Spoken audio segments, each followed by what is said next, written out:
candidato presidencial que obtenga la victoria en los comicios del 5 de mayo tendrá que formar un gobierno envuelto en un mar de problemas económicos, sociales, ambientales, diplomáticos y políticos. Esa realidad será particularmente dura si el ganador carece de fortalezas, innovadores planes de acción y verdaderos puntos de apoyo para formar un gobierno de amplia base que promueva una constituyente.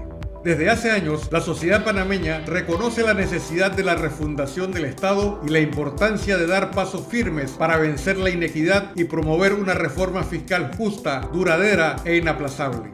A través de Café Bayano queremos llamar la atención sobre los grandes desafíos que enfrenta Panamá y que ya no encuentran forma de ser atenuados con la demagogia, la dádiva y el clientelismo. Los próximos 5 años serán decisivos para delinear el futuro de los panameños y las panameñas y elegir el camino del desarrollo humano o la subordinación a los intereses foráneos y antinacionales.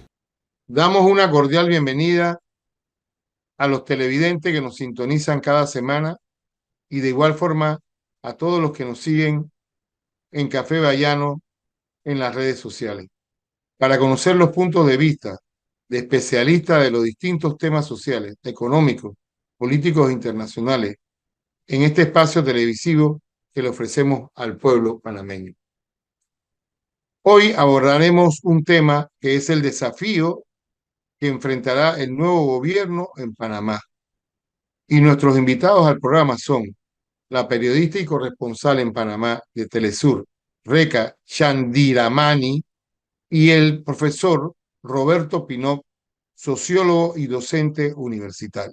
El 5 de mayo se elegirá un nuevo gobierno en el que efectivamente tendrá grandes dificultades que enfrentar o grandes retos que enfrentar, sobre todo en un mundo que tiene grandes dificultades como las guerras de Ucrania, como los problemas que hay en el Medio Oriente, ¿verdad? Y además de los propios problemas internos que tienen que ver con la deuda externa y tienen que ver con el modelo económico que vivimos en Panamá. Eh, ¿Cree usted que cuáles son las dificultades que tendría que enfrentar este gobierno, además de esas que estamos planteando? Yo creo que la pregunta que estás planteando en efecto tiene una idea de fondo, ¿no? Y yo creo que uno de los primeros retos es poder hacer que la gente, las autoridades y los gobiernos tengan meridiana claridad de esa idea de fondo. Esa idea de fondo es la que está planteando que lo que ocurre en Panamá tiene vinculación a lo que ocurra y lo que ocurre en otros sitios, en otras latitudes, ¿no? Dentro de la región esta que llamamos latinoamericana como fuera de ella. Si eso lo tenemos claro, las cosas que se hagan acá van a tener ese elemento y no vamos a estar dando tumbos. Cuando se plantea esto, no quiere decir que sea lo mismo que, bueno, ahora yo me pliego a algunos de los grandes poderes y me someto y hago perder la soberanía económica y hasta territorial eh, y todas las dimensiones de soberanía. Me someto, dejo de ejercer esa soberanía y entonces hacemos lo que alguno de los poderes está tratando de desarrollar, que es lo que hemos visto en casi todos los candidatos. En los candidatos, yo creo que en las candidatas no la he visto, no me consta, pero en los candidatos a elecciones ahorita todos han ido a ver y a buscar la aprobación, la bendición en la embajada norteamericana. Ya eso nos dice algo, ya eso nos dice no que se va a conjugar a la hora de una gestión gubernamental, se va a conjugar con las distintas fuerzas y ver qué es de todo lo que aparece, lo que conviene al país, sino que se va a jugar, se va a llevar una gestión en función de los intereses de uno de los polos que en la geopolítica vemos. Entonces me parece que Eso es algo que se pasa de largo, pero me parece que es un reto que hay que se tiene. De allí, de allí cuando saltamos a eso, está todo el tema de la dispersión, de la atomización que hay en el país. Y me parece que antes de entrar a ver sectorialmente qué problemas hay, que si el empleo, que si la salud, que si el agua, etcétera, creo que hay que alinear políticamente, ¿sí?, lo que sería esa gestión para poder enfrentar los distintos problemas. Eso pasa, en mi opinión, por una unidad nacional, pero no una unidad nacional como planteaban algunos de los candidatos. Planteaban, sí, cuando estemos en el gobierno podemos hacer una alianza, podemos hacer una concertación con los diferentes partidos. No, no, no, no. De eso no se trata porque es más de lo mismo. ¿Sí? Se trata es de hacer una unidad nacional, pero con los sectores sociales, que son los que sufren y además pueden ser más parte de la solución que generar más problemas de lo que hasta ahora se han estado dando. Así que pienso que por ahí, para comenzar, esos dos retos son claves y no veo en el horizonte que la mayoría de los candidatos estén dispuestos a afrontarlo, ¿no? Los problemas que enfrenta Panamá obligan a pensar en las respuestas que dará el nuevo gobierno a las dificultades económicas, políticas y sociales. En ese sentido, deseo preguntarle a Rekha Chandiramani, ¿qué visión tiene usted como economista o investigadora en temas económicos sobre lo que debe enfrentar el gobierno y de qué manera privilegiar los temas principales en la sociedad panameña? Hola a todos y a todos los que nos escuchan. Gracias a Bayano Digital por la invitación. El próximo gobierno tiene retos muy grandes en el tema económico, pero no solamente el próximo gobierno, sino el país entero. Como sociedad nos vamos a enfrentar a, en materia, creo que a puntos de inflexión importantes en cuanto al modelo económico que tendríamos en los próximos años. O sea, el país tiene una deuda que en poco, si no es que ya la superó, los 50.000 millones de dólares de deuda externa. Eso sin contar lo generado por las compañías, por ejemplo, como ENA o la deuda de Tocumen, ese es del sector público o no financiero. Entonces, es un monto que crece vertiginosamente. Cada año este gobierno casi duplicó la deuda de los últimos años. Entonces, el nivel de endeudamiento tan acelerado para cubrir gastos corrientes va a ser algo totalmente insostenible dentro de los próximos años. Todavía este gobierno no reventó esa bomba, que no le explotó la bomba porque hay todavía un apetito por los bonos de Panamá. Pero eso también puede convertirse en un arma de doble filo que va a enfrentar eh, el próximo gobierno, ¿no? Hemos de facto perdido el grado de inversión, los préstamos van a costar mucho más, los préstamos de las multilaterales no solo requieren pues este apetito, sino que también ellos exigen cuando se dan estos préstamos una serie de que el país cumpla, ¿no?, con ciertas medidas. Y entonces el próximo gobierno en los próximos años va a tener que también ver cómo se dice, ¿no?, cómo pone la casa en orden. Y parte de eso es que las finanzas públicas puedan ser utilizadas de una manera como que cumplan, ¿no?, con este principio del buen padre de familia.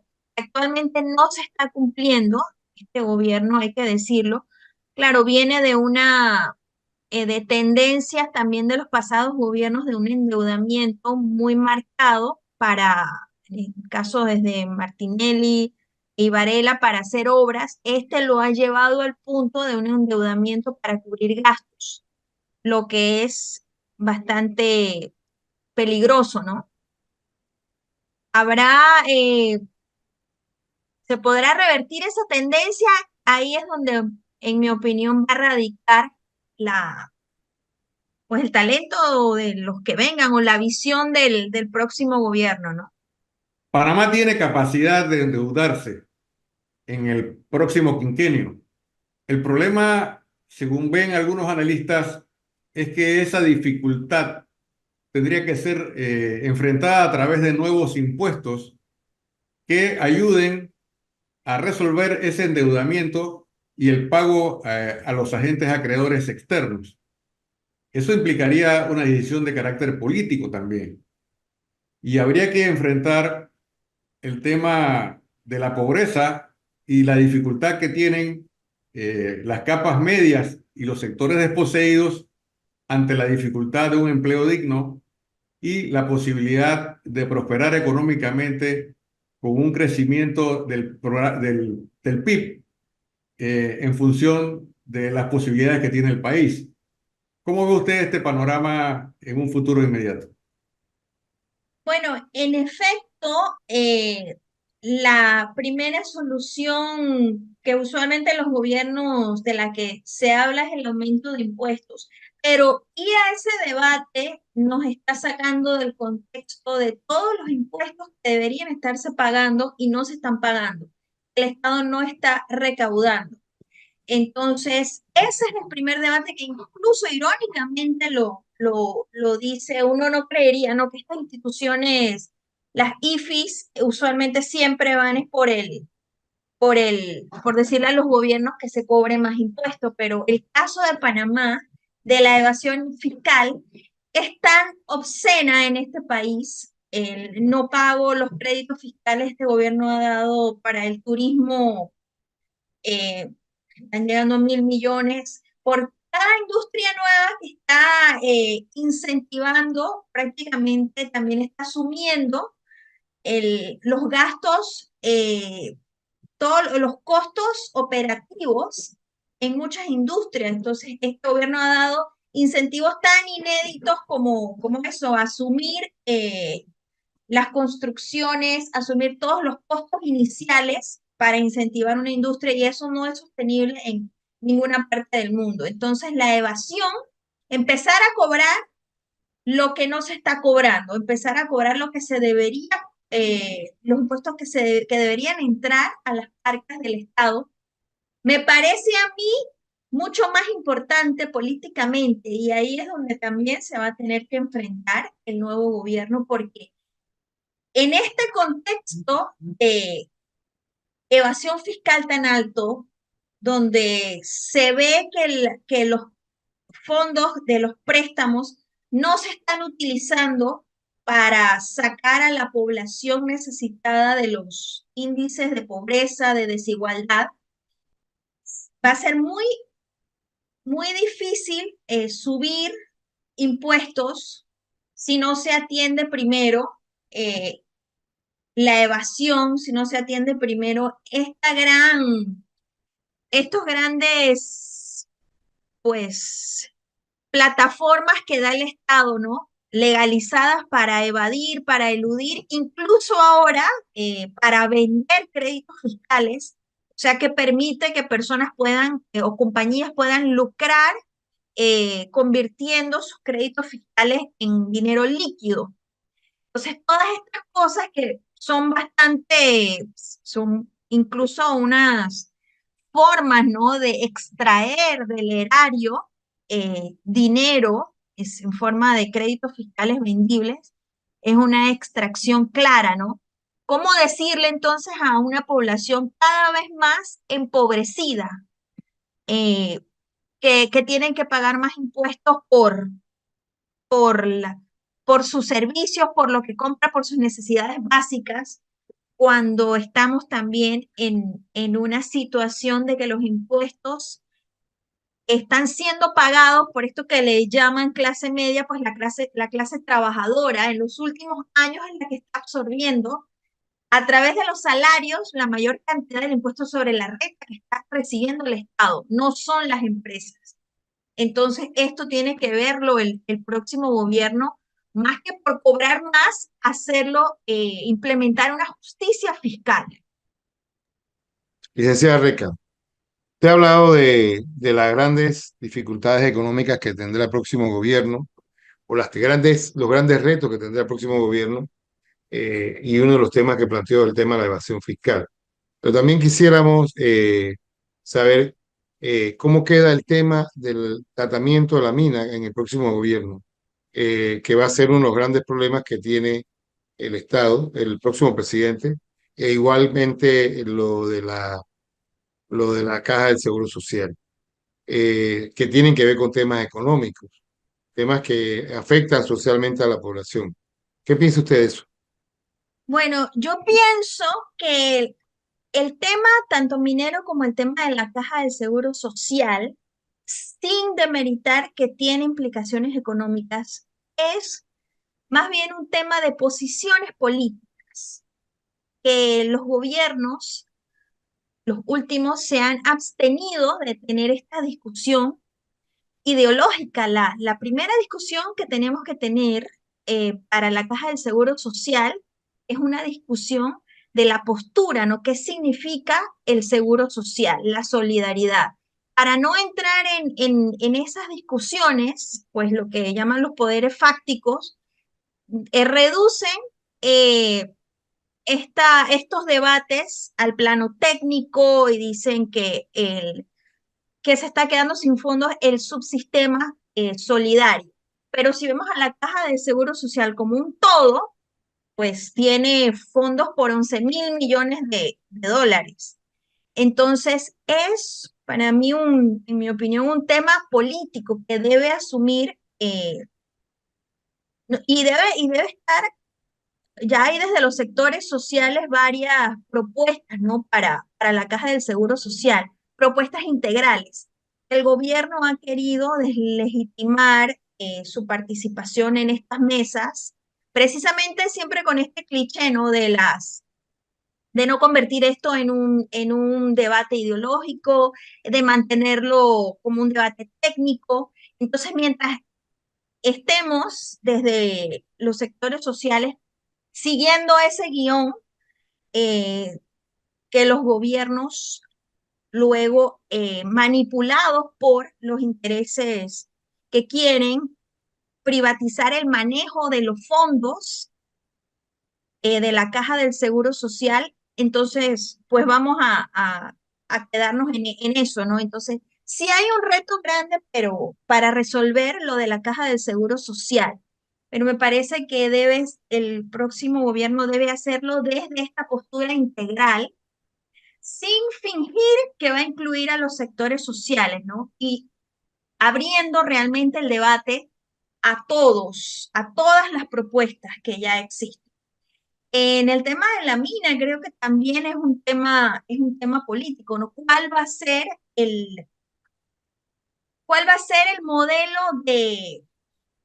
de bienestar social? Porque creo que ya el modelo de crecimiento económico está totalmente desfasado, está probando que todo lo que ha crecido este país no se ha traducido en bienestar, sigue la desigualdad. Entonces, la postura política del próximo gobierno tiene que eso, redefinir cuál va a ser el entendimiento del bienestar social en este país. A partir de allí es donde entraría o no el modelo, no las actividades, si se va a desarrollar la agricultura, la industria primaria, cuál sería el modelo económico que aspire a ese bienestar, ¿no?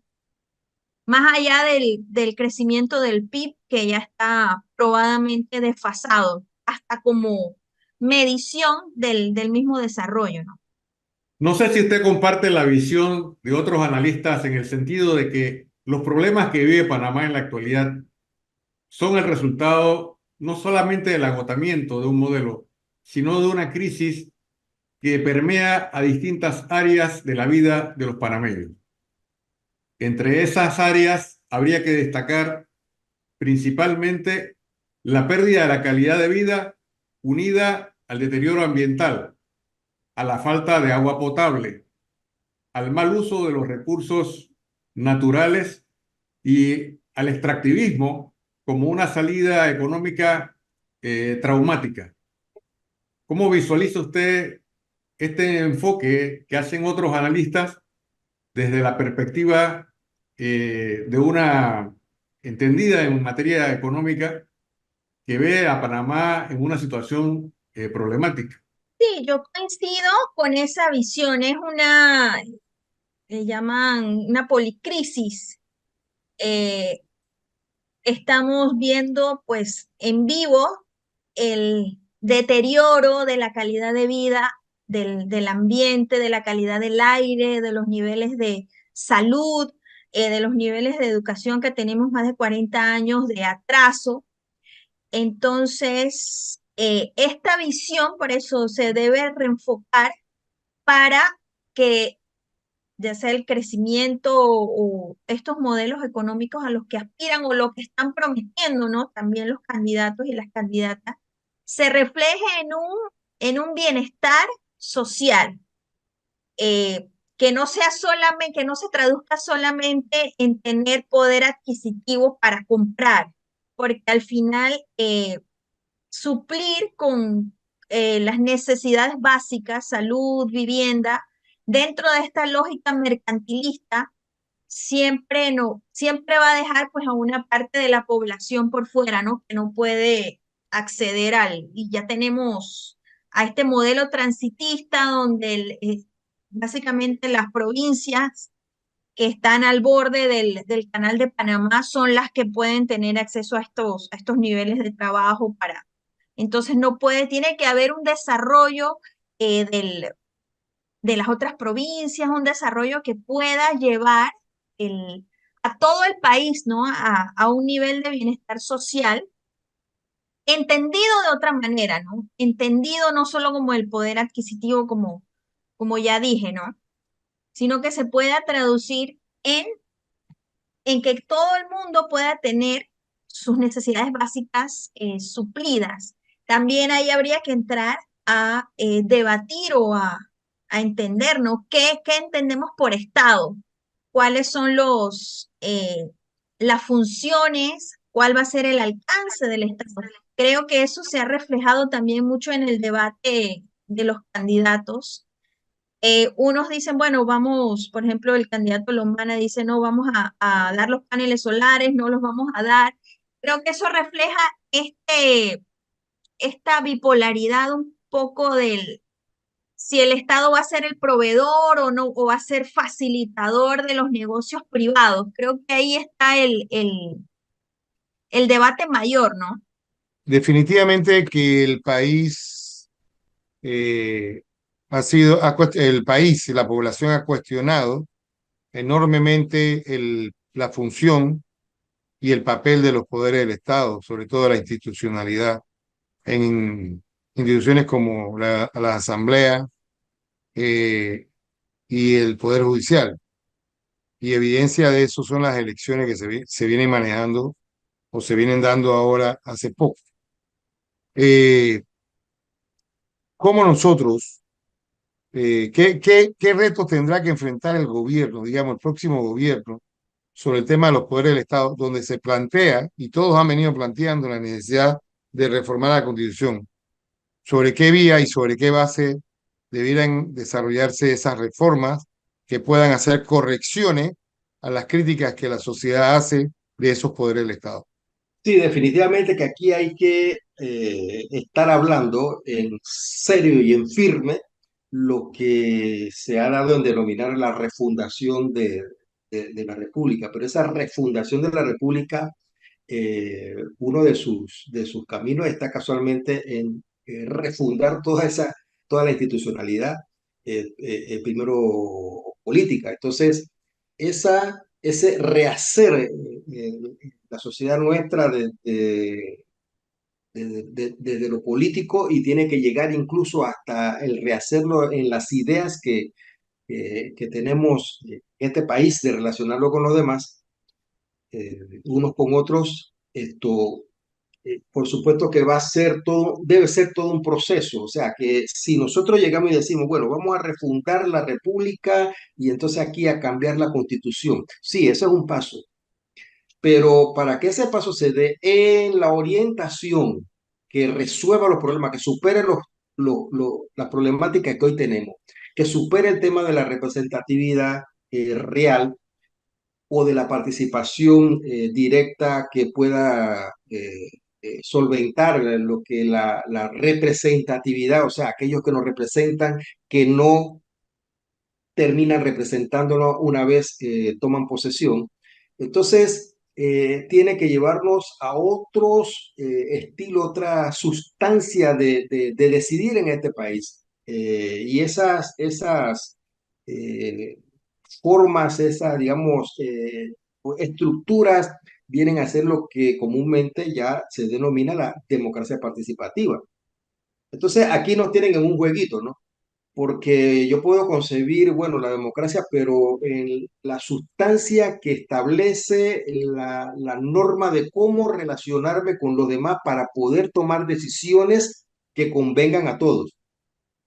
Pero aquí nos tienen es encajonado en la democracia en su aspecto, digamos, procedimental. Y procedimental en lo que tiene que ver con la elección en un momento dado o cada 5 años o en el caso de instituciones. También hay eso, hay cada cierto tiempo, porque instituciones, por ejemplo, la Caja de Seguro Social, hay una escogencia, hay una elección de personas. No participa todo el conjunto de los que participan en un torneo como para escoger un presidente, diputados y demás, pero eso también tiene que ver con elección de autoridades. Entonces, todo esto se tiene que revisar, todo esto se tiene que revisar y no puede ser que las normas estén establecidas para dejar cheques en blanco a aquellos que se escogen en los distintos niveles y después no haya manera de poder ajustar eso.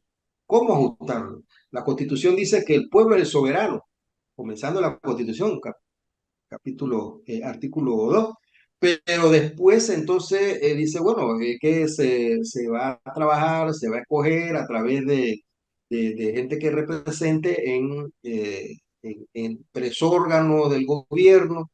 Sí, pero el tema es que una vez se posesionan, hasta ahí perdemos el resto de la ciudadanía, perdemos esa soberanía realmente. Entonces no hay soberanía popular en lo real, porque no hay manera de que se pueda corregir el rumbo de que aquellos que se ha escogido como autoridades para que nos representen en un determinado ámbito presidencial, de legislación o el que sea, no nos representa, pasa a representar es a algunos sectores que tienen mucho poder en este país y hasta ahí el resto quedamos es viendo lo que está ocurriendo. O sea, no hay capacidad de decidir. ¿Ya? Y no puede ser con eso de que hay que tener una serie de firmas, no, no puede ser, ese no es el mecanismo. Con eso de la firma ya hemos visto más de una vez que eso es bien mareador, bien enredador, que lleva a que no se logre realmente tomar una decisión por parte del soberano. Entonces, estamos hablando de que se requiere efectivamente refundar la sociedad panameña.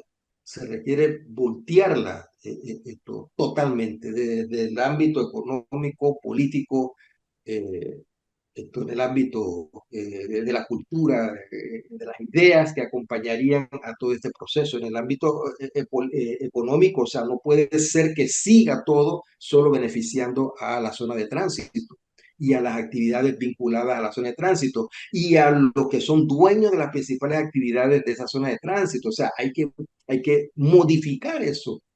en esta sociedad. No puede ser que solamente sean a los de arriba los que más poder tienen, ¿no? Aquí en los bancos dice, bueno, es que los de abajo no son sujetos de crédito o el suficiente crédito que puede permitir realmente tener un desarrollo pleno. Así que, o sea, hay que modificar todas estas reglas del juego que permitan en lo económico, en lo político, en las decisiones y en la cultura poder enrumbar y resolver los problemas que hoy tenemos, que en la medida que se siga con este modelo en el cual estamos todos aquí implicados, sobre todo después de la invasión que se impuso a la fecha, que ya ha mostrado que no resuelve los grandes problemas del país. Entonces, en la medida que salgamos de ese modelo, entonces podremos estar viendo que se pueden resolver los problemas que el mismo modelo ha suscitado. Seguimos en profundidad el análisis de los desafíos nacionales que surgirán en el 2024 como resultado de la elección del nuevo gobierno.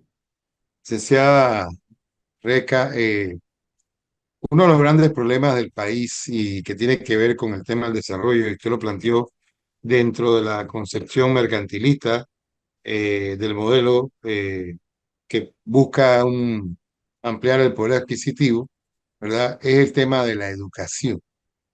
Eh, ¿Cómo afecta efectivamente cómo tendría que enfrentar el próximo gobierno el tema de la educación, entendiendo los temas, los aspectos que usted ha abordado a lo largo de esta conversación con Café Bayano? No, esa es una pregunta difícil porque si pues lo decía Freire, ¿no? La educación se ha transformado, la educación formal, en un instrumento para adoctrinar eh, a las masas a prácticamente ser un instrumento, ¿no? De estos sistemas neoliberales. Entonces, ahí vuelvo y yo tengo ahí más preguntas que respuestas. ¿No va a ser este sistema formal el que de verdad nos va a dar las herramientas para alcanzar el bienestar social, el buen vivir que puede ser una filosofía adoptada en Ecuador, por ejemplo, en otros países? Pero el bienestar social va a ser esta educación la que nos va a llevar a ese punto. Esa sería la pregunta, ¿no? ¿Por qué en las reformas educativas la mayor prominencia lo tiene el Estado, que sabemos el nuestro está, es totalmente instrumentalizado por el neoliberalismo para que continúe siendo un facilitador de los negocios? Entonces, por eso no es casualidad los bajos niveles de calidad educativa, ¿no? que tenemos en este país.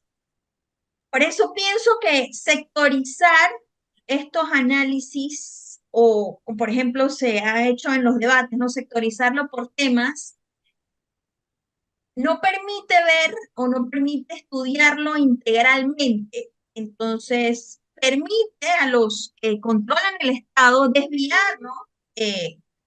Desviar a la población votante, no votante, de exigir un proyecto país, no me gusta usar esa palabra, pero un proyecto país que tenga una filosofía de que qué va a ser primero, el bienestar social, que requiere que el Estado asuma eh, lo que dice la Constitución que debe hacer, pero que en Panamá se ha dejado eh, de facto, por ejemplo, la educación, la salud. Hay cierta cobertura, pero no es muy clara. Si no se tiene el dinero, la calidad es mucho peor. Entonces, si el Estado va a jugar un papel o no en cumplir por lo menos con el agua, la recolección de la basura, la salud, la educación, y ya entonces podemos, a partir de la cobertura de esas necesidades básicas, hablar entonces de lo que viene después, porque Panamá es un país rico, hay muchas posibilidades de desarrollo que no tienen, que no están alineadas al extractivismo que viene, saca los recursos y se va, nos deja eh, las aguas contaminadas, nos deja el ambiente también eh, muchas veces en condiciones donde no se puede vivir, ¿no? Eh, para ello, para desarrollar estos otros polos, se requiere una educación más técnica, una educación avanzada, una educación más crítica, eh, que el sistema no nos está dando. Por eso el extractivismo también es la admisión de un Estado que quiere regresar, en vez de ir hacia buscar un post-transitismo, nos lleva a un extractivismo, eh, entendiendo, ¿no? Que pues no estamos ni educativamente, ni políticamente, ni socialmente preparados para hablar de cómo sería un Panamá post-transitista, donde no haya ni siquiera estemos hablando de la posibilidad de extraer oro en medio del corredor biológico mesoamericano, ¿no? Profesor Pinochet, cuando uno ve desde lejos el tema de la elección de un nuevo gobierno en Panamá,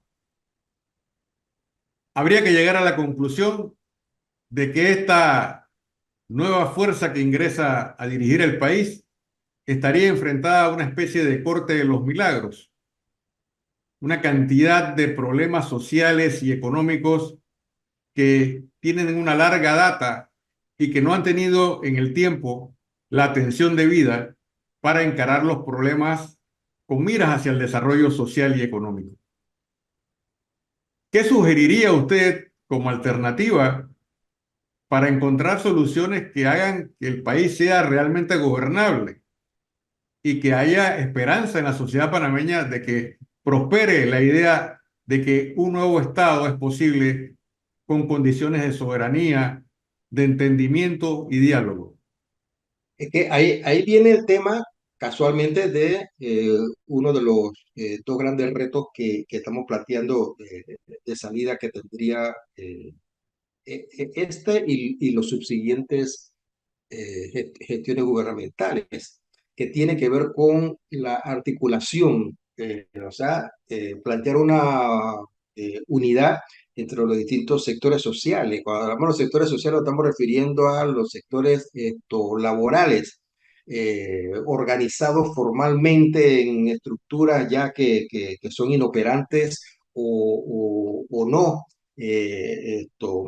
Quiénes son los que realmente son activos, lo mismo que en las a nivel de lo que tiene que ver con el campo, con la producción agropecuaria. Dice, bueno, un diálogo entre la gente de la producción agropecuaria, pero sí, cuando usted mira quiénes están en ese diálogo, los que están en esos diálogos, esas concertaciones participando, son los que representan a menos del 20% de los que están en la producción del campo panameño, ¿sí? O sea, son las grandes empresas agrarias.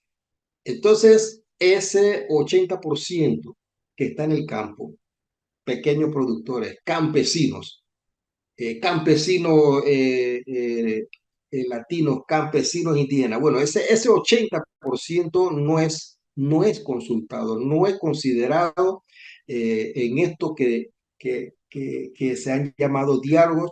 Y si estamos entonces señalando que tiene que haber una unidad con la sociedad panameña y tiene que ser con los sectores sociales, no podemos estar cometiendo las mismas pifias que se han cometido hasta ahora los distintos gobiernos, o sea, de no consultar ni considerar a los que realmente pueden ser parte de la solución y no de los problemas. O sea, mirar directamente a los sectores sociales, mirar a los que están involucrados efectivamente en el mundo laboral, urbano, rural, en los que están día a día señalando las falencias que hay de las políticas del Estado, un estado de inequidad, y lo vemos en la calle a cada rato. Entonces, esa gente tiene que estar considerada en ese proceso que genera esa unidad social, que pocas veces la hemos visto en la historia de Panamá. La última vez que vimos eso fue en los años 70. pero muerto el que la suscitó, el general Torrijos, muerta esa manera de poder establecer la unidad nacional para poder enfrentar los problemas que tenemos enfrente, ¿no? En la década de 1970 y en la década que siguió, es decir, la de 1980, Panamá alcanzó una estatura mundial desde el punto de vista de las relaciones internacionales. Incluso favoreció la paz en Centroamérica y fue un negociador a favor de otras naciones del mundo. ¿Cree usted que el gobierno que surja en las elecciones del 5 de mayo tendrá las herramientas y la capacidad para recuperar esa imagen progresista, notable y además estratégica en las relaciones en un mundo que se encuentra también en crisis? Mira, yo quisiera decir que sí, yo quisiera decir eso, pero las condiciones que vemos, la historia de los distintos grupos que están ahorita viendo cuál sigue manteniéndose o reemplazando al que está ahorita en el poder. Eh, las biografías incluso de los distintos candidatos me dicen que eso es una especie de quimera. Aquí lo que han mostrado la mayoría de los candidatos, sobre todo los candidatos hombres, ya lo decía hace un rato, ¿no? O sea, todos han ido es a decirle a la embajada norteamericana, aquí estoy yo, que soy el que mejor puedo hacer las cosas de acuerdo a su voluntad. ¿Sí? Entonces, estamos hablando de gente que se está peleando por quién es más genuflexo, quién entregará más este país y su soberanía a los intereses geopolíticos de esta nación del norte. Y eso no es necesariamente lo que conviene al propio desarrollo interno del país. No digo que no que se mantengan relaciones con este poder geopolítico occidental que es Estados Unidos. Yo no estoy hablando de eso, y lo que yo estoy hablando es que se puede hacer eso que menciona en los años 70. En los años 70, el hecho de que casualmente vimos cuál era el interés nacional dentro del interés geopolítico y de las distintas fuerzas y tener una relación sana con los distintos poderes y países llevó a que se generara un respeto por Panamá. ¿Sí? No ha habido en la historia de Panamá mayor periodo, ¿sí? Con más tiempo de respeto por este país que en ese periodo de los años 70 parte de los años 80. Ya no te puedo decir que todos los años 80, ¿no? Pero al menos los primeros años de los años 80. Entonces, ese respeto no se va a ganar si se sigue siendo genuflexo, porque pareciera que el respeto que se quiere ganar es el de solamente el de un poder que está en la geopolítica, pero lo único que se está haciendo es, con la genuflexión, con el sometimiento, es poniéndose de alfombra, poniéndose esto como en la fila de los que van a ser utilizados, pero que no se va a considerar cuál es realmente el interés nuestro, ¿no? Entonces, no veo, lamentablemente no veo en los que apuntan a ser los elegidos en esta contienda electoral capacidad, ni vocación, ni voluntad para poder conjugar los distintos poderes geopolíticos en función de los intereses de Panamá, que debería comenzar, parece que se olvida eso, se debería comenzar con el hecho de que tenemos que ser como país neutrales. Tenemos un canal que tiene que ser neutral, pero no es el canal neutral y el resto del territorio y el resto de la sociedad panameña no neutral. No puede ser, eso sería una contradicción. Nosotros tenemos que ser neutrales y ver en función de los intereses de nuestro país y mantener las mejores relaciones con todo lo que se pueda mientras no nos afecten. Quiero aprovechar que el profesor Pinot es un especialista en el tema de salud. Yo creo que uno de los grandes retos que nos dio la pandemia y que efectivamente nos ha demostrado a través de los distintos gobiernos que todos se han dedicado a la construcción de hospitales, ¿verdad? Y que ha creado una crisis dentro de los servicios de salud, el tema de las medicinas, etcétera, la falta de medicina, de la atención médica que sufre la población, ¿verdad? Eh, ¿qué, ¿Cuáles son los problemas que tendrá que enfrentar el gobierno desde el punto de vista de la forma de abordar el problema de salud en Panamá? Mira, aquí la clave de por qué el sistema, el conjunto del sistema, esto, no miro la institución esta o la institución aquella, el conjunto del sistema Exacto. de la atención de salud en Panamá, la clave está en que se ha dejado avasallar, o sea, ha penetrado en lo profundo de todas sus eh, venas y arterias del sistema un tipo de relación que es la relación mercantil. Estar mercantilizado en la práctica que tiene que ver con el sistema de salud viene llevando a todo eso que observamos en la realidad de cada día que la gente se queja. Porque fíjate, antes,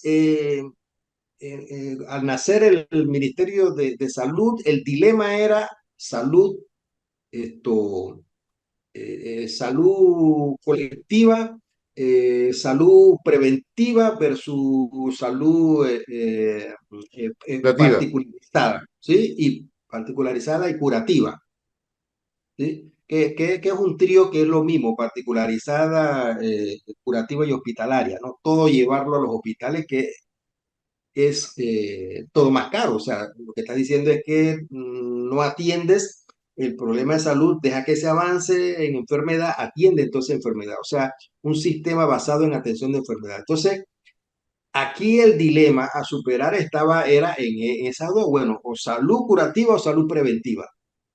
Hoy ese no es el dilema. ¿Por qué? Porque dentro de medidas que se toman en salud preventiva, en la medida que está intervenida las relaciones mercantiles, o sea, de aquellos que están buscando el máximo de la ganancia para la acumulación privada, desdibujan eso, ¿sí? O sea, yo puedo decir, bueno, hay que tener vacunada a la población. Eso es una medida, un tipo de medida preventiva. Pero si yo introduzco las relaciones mercantilizadas que buscan ese máximo de ganancia para los que están involucrados, entonces me voy a encontrar con encarecimiento de esas vacunas, el Estado pagando esas vacunas encarecidas, poniendo a veces más vacunas allí donde ya puede que no sea necesario o dejando de ponerla allá donde debería sí ser necesaria, pero lo que me interesa es solo un gran stock, que el Estado es el que termina financiando eso y que al final, a la postre, ¿quiénes pagamos? Pagamos todo lo que estamos aportado en el Estado. Entonces, haber convertido en, en una relación mercantilizada, una relación en la cual se está buscando o sea, el ánimo de lucro, dicen algunos, ¿no? Ese ánimo de lucro por delante desdibuja también la salud preventiva. Entonces ya la contradicción no es salud preventiva y salud curativa, ¿sí? Es cómo conjugar ambas, pero sin una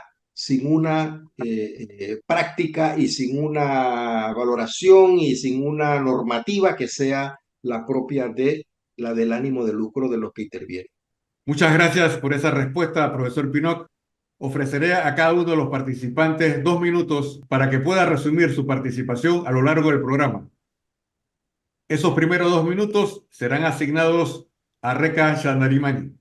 Los retos que va a enfrentar el próximo gobierno en materia económica, pues son innumerables, entre ellos cómo manejar la deuda, cómo llevar revertir la tendencia de esa deuda que está cubriendo gastos corrientes, llevarla a cubrir nuevamente inversiones que sean productivas para satisfacer las necesidades cada vez crecientes en materia de agua, de educación, de salud, de recolección de la basura, para las próximas generaciones, ¿no? También tiene retos importantes a nivel no solo económico, sino de la política económica.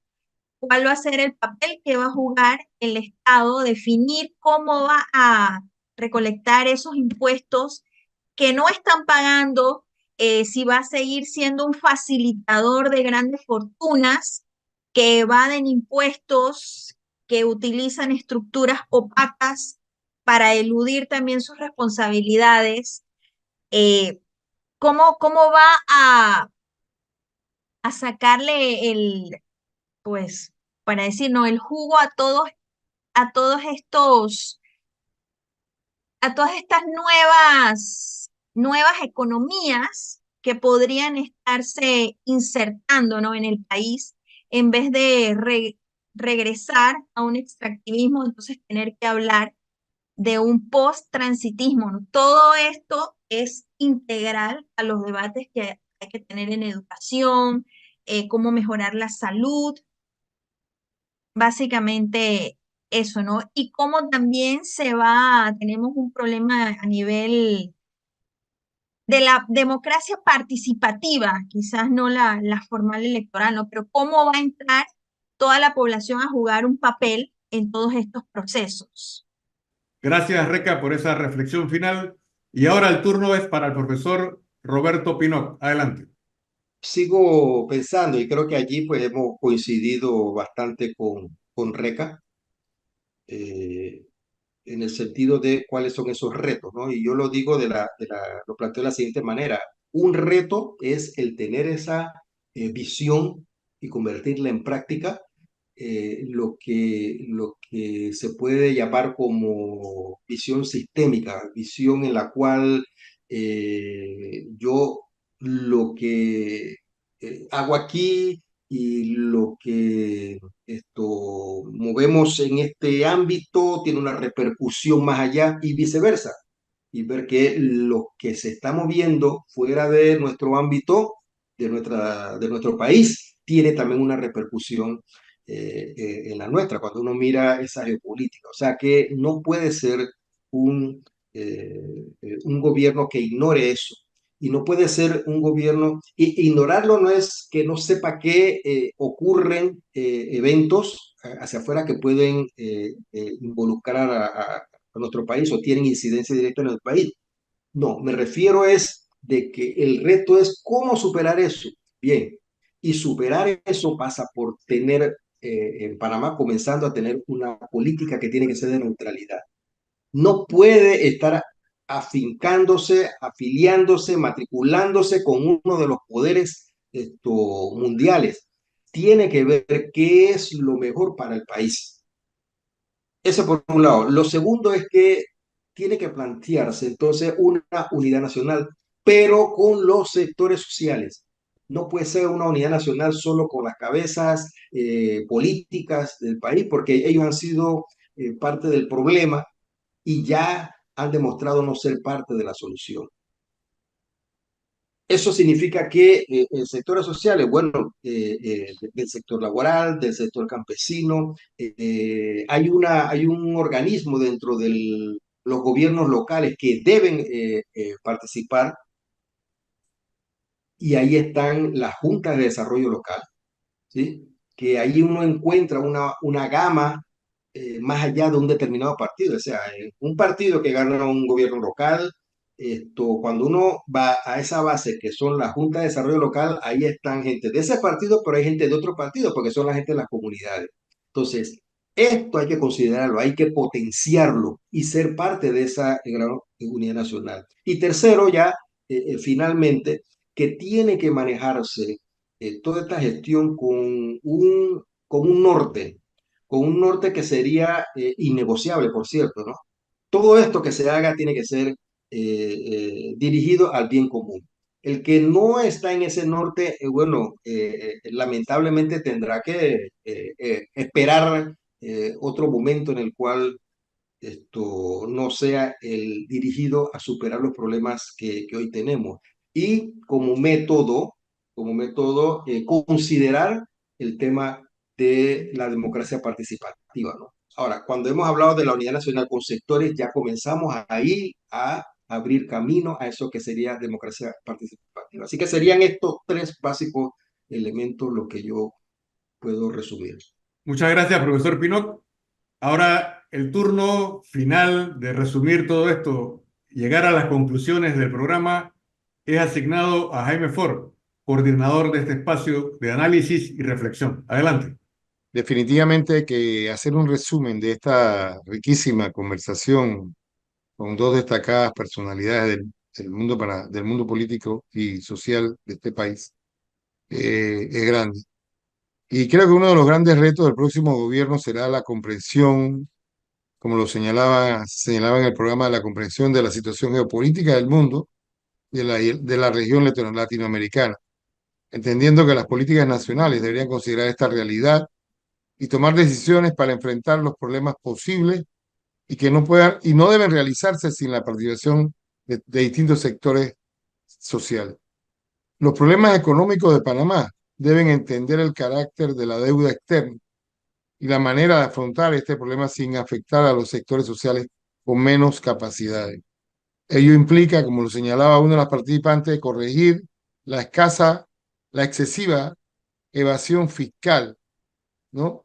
Que permita por lo menos equilibrar la distorsión de que la mayoría de la población es la que lleva la carga. Los poderes del Estado necesitan también ajustes necesarios y eso solo es posible con la aprobación de una nueva constitución que ajuste las reglas de juego, pero que considere a todos los sectores sociales del país y que reoriente el papel del Estado, además de revisar la función de este Estado, el tipo de desarrollo que nos proponemos los panameños, reemplazando el agotado modelo neoliberal. Hace falta una nueva concepción de la educación basada en un Panamá distinto, participativo y humano, donde la extrema pobreza desaparezca, se desarrollen programas para los jóvenes, se afiance el pensamiento crítico y se forme un nuevo hombre panameño. Deberá atenderse la policrisis de la que se hablaba en el programa, que afecta la calidad de vida de los panameños en materia de salud, ambiente, educación y estabilidad laboral. Es decir, el reto del próximo gobierno es la solución de todos los problemas dentro de una política de participación de todos los sectores y la creación de políticas públicas para enfrentarlas. Y, por supuesto, la recuperación de la confianza de los ciudadanos en las nuevas instituciones del Estado. Muy bien, con estas palabras de Jaime Ford, concluimos en esta ocasión Café Bayano e invitamos a todos los televidentes y seguidores en las redes sociales a participar y a seguirnos a través de las opiniones de los expertos que invitamos a este programa para dar un futuro cierto a la sociedad panameña sobre los temas de interés nacional e internacional. Que pasen feliz fin de semana. Los invitamos a un nuevo encuentro dentro de 7 días.